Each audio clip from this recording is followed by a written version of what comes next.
Blue-Eyed Bandit, and today I'm doing a little review on the Xbox One Elite controller. You guys saw the unboxing of it and a little bit of my gameplay, but I wanted to give you guys my all-around review on it. So, first thing I liked about it was the modern look. It looks awesome. It looks pretty sweet. The little disc here, it just looks high-tech, so that was pretty cool. The back buttons, it is similar to what I have on my PlayStation 4 Scuff, the two bottom buttons. So it was kind of an easy, well, I wanted it to be an easy transition into the Xbox because I do play PlayStation 4 a lot, but so that was one of the main reasons. I do like the buttons there, but that leads me into my next point. I like the two bottom buttons here that they have, but these two.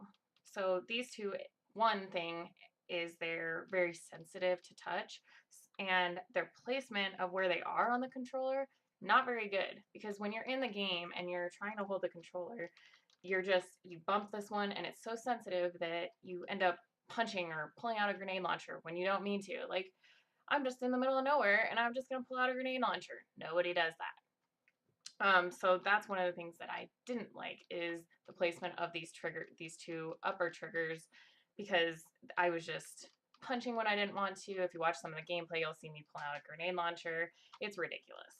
But so yeah, I didn't like that very much. Next thing, setting up the buttons or remapping the buttons.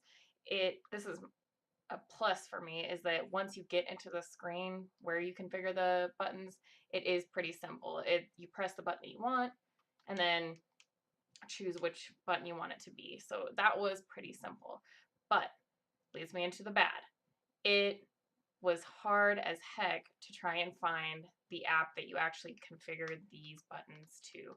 It took me probably a good 30 minutes to figure out where to go, because the wording on the setup manual, the little sheet that they give you, was terrible. It tells you to go to this app store, but when you go into the app store and search in the Bing module, it just doesn't know what it's doing.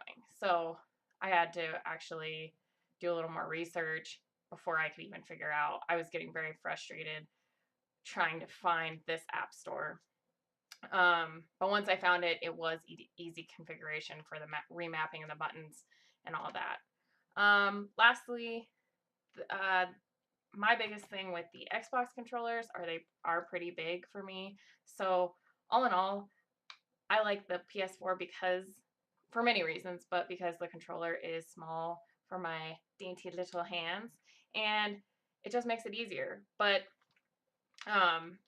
my biggest complaint with this is this trigger placement, because it was just all over the place and I didn't like it very much. So all in all, it's a decent controller.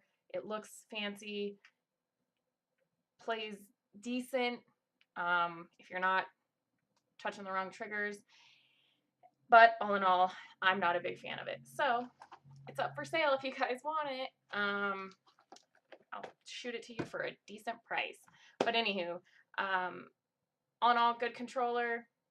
Not for me, not for the games I like to play. So that's my little review on the Xbox One Elite controller. If you have played with the Elite controller, or you have any thoughts on it, go ahead and put it in the comments. Anywho, see you in the next video.